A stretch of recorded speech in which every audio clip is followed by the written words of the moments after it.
Hayotda xotirjamlik kerakmi? Allohning manhaji bilan yasha. Odamlar mana shu xotirjamlikni istab, xotirjamlik faqatgina boylikda, xotirjamlik faqatgina dunyo matohi qo'limizda ko'p bo'lishida degan falsafa bilan yashaydi-da, hayotini pul topish yo'liga sarflab qo'ygan. Hayotdagi bitta maqsadi pul topish. Bunaqa odamlarning nazarida pul bo'ldimi, demak muammo yo'q bo'ladi deb o'ylaydi. Lekin bu noto'g'ri tushuncha.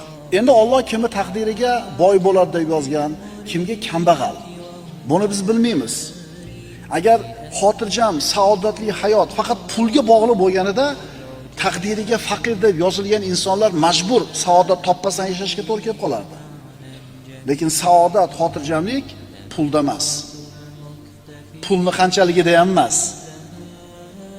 Allohning manhajiga amal qilishlikda. Qanchalar Allohning manhaji bilan yashaysan, hayoting shunga yarasha osoyishta bo'laveradi.